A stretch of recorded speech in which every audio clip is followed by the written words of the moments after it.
السلام علیکم ورحمۃ اللہ وبرکاتہ۔ بسم اللہ الرحمن الرحیم۔ دوستو، آج سے ٹھیک 2 ماہ قبل ایک صاحب نے مجھے نماز فجر کے بعد رابطہ کر کے اہل نظر کا یہ پیغام پہنچایا کہ گندم کی آدھی فصل کٹی ہوگی اور آدھی ابھی پڑی ہوگی کہ پاکستان کو عذاب اپنی لپیٹ میں لے گا۔ یہ خبر ایسی تھی کہ سر سے پاؤں تک کانپ گیا۔ صاحب معتبر تھے اور وارننگ دینے والوں کا حوالہ ان سے بھی کہیں زیادہ معتبر تھا۔ کچھ دیر سنبھلنے میں لگی، قلم ہاتھ میں پکڑتا تو خوف سے لکھ نہیں پاتا تھا۔ ویڈیو بنانے کے لیے خود کو سنبھالا تو ہمت نہ کر پایا۔ ایک اور صاحب حال لوگوں سے محبت کرنے والے شخص سے اس کا تذکرہ کیا تو اس نے اس پیغام کی ویڈیو بنا کر 11 مارچ کو اپنے چینل پر ڈال دی۔ کچھ دنوں بعد خوف کے عالم سے نکلا تو اپنے یوٹیوب چینل پر 22 مارچ کو اس حوالے سے مکمل پیغام ریکارڈ کروا دیا۔ جیسے ہی یہ پروگرام ریکارڈ کروا کر گھر پہنچا تو رات کو 6.8 ریکٹر سکیل کی شدت کا زلزلہ آ گیا۔ خوف کا عالم پھر سے طاری ہوا اور استغفار کی کثرت سے دوستوں ساتھیوں کو دعا کی درخواست کی۔ اسی دوران کئی صحافیوں کے ہمراہ عمران خان صاحب سے ملاقات ہوئی تو وہاں اہل نظر کی وارننگ کا تذکرہ کیا تو شاہ محمود قریشی صاحب نے کہا کہ سندھ میں تو گندم کی کٹائی شروع ہو چکی ہے۔ اس کے بعد طوفان اور باران اور ژالہ باری نے اس ملک کو گھیر لیا اور لوگوں کی مکئی اور گندم کی فصلیں تباہ ہو گئی۔ اللہ نے قرآن پاک میں کسی قوم کے ساتھ اپنی ناراضگی کو ختم کرنے کا صرف ایک راستہ بتایا ہے، سو نہ ہوئی کوئی بستی کہ یقین لاتی اور ان کا یقین لانا ان کے کام آ جاتا سوائے یونس علیہ السلام کی قوم کے۔ جب وہ یقین لائی تو ہم نے ان سے ذلت کا عذاب دنیاوی زندگی میں ہی ان سے ٹال دیا اور ان کو ایک وقت تک زندگی سے فائدہ اٹھانے کا موقع دے دیا۔ سورہ یونس۔ یہ مہربانی اس لیے ہوئی تھی کیونکہ حضرت یونس علیہ السلام کی پوری قوم اجتماعی طور پر اللہ سے معافی کی طلب میں سجدہ ریز ہو گئی تھی۔ پاکستان کو دہشت گردی کے خلاف امریکی جنگ میں پارٹنر بنے ہوئے آج 20 سال سے زیادہ کا عرصہ ہو چکا ہے۔ اس جنگ کا مرکزی کردار پرویز مشرف اپنے اعمال کا حساب دینے اللہ کے حضور پہنچ چکا ہے، لیکن موت سے پہلے اللہ نے اسے افغانستان میں اس امریکہ کی شکست دکھا دی تھی جس کے خوف سے اس نے ایک فون کال پر مسلم امہ کی ایٹمی طاقت کو امریکی اشاروں پر نچوایا تھا۔ ٹھیک ان 20 سالوں میں اہل نظر اس قوم کو اجتماعی استغفار کا بار بار مشورہ دیتے رہے اور ان اہل نظر کے ایک معمولی سے ڈاکیے کے طور پر میں اپنے کالموں میں مسلسل دست بدستہ عرض کرتا چلا آیا ہوں کہ ہماری نجات بحیثیت مجموعی استغفار میں ہے۔ بار بار لکھا کہ اللہ تعالیٰ نے اپنے عذاب کے 3 روپ بتائے ہیں۔ آپ کہیے کہ اس پر بھی وہی قادر ہے کہ تم پر کوئی عذاب تمہارے اوپر سے بھیج دے یا تمہارے پاؤں تلے سے، یا کہ تم کو گروہ میں تقسیم کر کے سب کو بھڑا دے اور تمہیں ایک دوسرے کی لڑائی کا مزہ چکھا دے۔ سورہ الانعام۔ گزشتہ 20 سال میں ہم پر پہلے 2005 کا شدید زلزلہ آیا، پھر 2010 کا سیلاب آیا اور پھر ہمارے گلی کوچے میدان جنگ بن گئے، لیکن ہم باز نہ آئے۔ جتنے لوگ اس جنگ میں ہمارے ہاں جہاں بک ہوئے اس کا عشر عشیر بھی کسی اور ملک میں نہیں مارے گئے۔ اکثر لوگ یہ سوال کرتے ہیں کہ 57 اسلامی ملک ہیں تو پھر یہ عذاب پاکستان پر ہی کیوں آتا ہے؟ ہم ہی اللہ کے غضب کا شکار کیوں ہوتے ہیں؟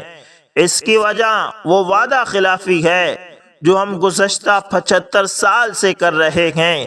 57 اسلامی ممالک میں کوئی ایک بھی ایسا ملک نہیں ہے جو اس وعدے پر قائم ہوا ہو کہ یہ صرف مسلمانوں کا ملک ہے اور یہاں اللہ کی حاکمیت کا پرچم شریعت کی صورت لہرائے گا۔ باقی تمام مسلمان ممالک رنگ، نسل، زبان اور علاقے کی بنیاد پر دنیا کے نقشے پر ابھرے۔ اللہ تعالیٰ نے ایک اصول قرآن پاک میں کھول کر بتایا ہے کہ اسے اس بات سے کوئی غرض نہیں کہ آپ اسے مانو یا اس کا انکار کر دو، لیکن اگر آپ اسے مالک کائنات اور فرمانروا مانتے ہو تو پھر اس کا یہ حکم ہر معاملے میں ماننا ہوگا۔ کہیں بھی تمہاری اپنی مرضی نہیں چلے گی۔ اگر تم نے کچھ احکامات کو مانا اور کچھ سے انکار کیا تو پھر کیا تم اللہ کے بعض احکامات کو مانتے ہو اور بعض سے انکار کرتے ہو؟ تو جو تم میں ایسا کرے اس کا بدلہ دنیاوی زندگی میں ذلت اور رسوائی کے سوا کیا ہے، اور قیامت کے دن انہیں شدید ترین عذاب کی طرف لوٹایا جائے گا۔ سورہ البقرہ۔ اللہ تعالیٰ اس دنیا میں کفار کو ڈھیل دیتا ہے اس لیے کہ ان کے لیے پکڑ آخرت میں لازم ہے، لیکن وہ مسلمان جو اس سے عہد کر کے نافرمانی کرتے ہیں انہیں دنیا میں ہی ذلیل و رسوا کر دیتا ہے۔ اللہ کے عذاب کی ایک اور علامت یہ بھی ہے کہ جب ہم کسی بستی کی ہلاکت کا ارادہ کر لیتے ہیں تو وہاں کے خوشحال لوگوں کو حکم دیتے ہیں اور وہ اس بستی میں کھلی نافرمانی کرنے لگتے ہیں تو ان پر عذاب کی بات ثابت ہو جاتی ہے، پھر ہم اسے تباہ و برباد کر دیتے ہیں۔ دوستو، اسلام کے نام پر قائم اس ملک میں یہ تمام علامتیں صادق آ چکی ہیں۔ ہمارے خوشحال لوگ وہ اشرافیہ ہیں جو حکومت کے ایوانوں اور مقتدر قوتوں کی صورت میں ہم پر مسلط ہیں اور وہ اپنی مستی اور تکبر میں گم ہیں۔ یقیناً ان سے اللہ کی کھلی نافرمانی سرزد ہو رہی ہے۔ حیرت کی بات یہ ہے کہ وہ جنہیں اللہ نے دین کا علم عطا کیا وہ بھی اب اسی اشرافیہ کی گود میں بیٹھے ہیں۔ سید الانبیاء، سرور کونین محمد مصطفیٰ احمد مصطفیٰ صلی اللہ علیہ وسلم کی اس حدیث کے مطابق وہ ان کے دست و بازو بن چکے ہیں۔ آپ صلی اللہ علیہ وسلم نے ارشاد فرمایا، جلد ہی لوگوں پر ایسا زمانہ آئے گا کہ اسلام کا صرف نام باقی رہ جائے گا اور قرآن صرف رسم کے طور پر استعمال ہوگا۔ ان کی مساجد بظاہر آباد ہوں گی مگر ہدایت کے اعتبار سے خراب ہوں گی، اور ان کے علماء آسمان کے نیچے بدترین مخلوق ہوں گے۔ فتنے انہی سے نکلیں گے اور انہی میں لٹا دیے جائیں گے۔ مشکات شریف۔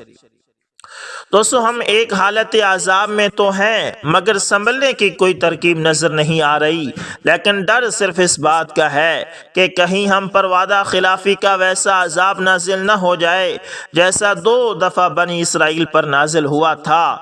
اللہ فرماتے ہیں، تو ہم نے بھیجے تم پر اپنے بندے لڑائی والے سخت، تو وہ گھس گئے گھروں کے اندر۔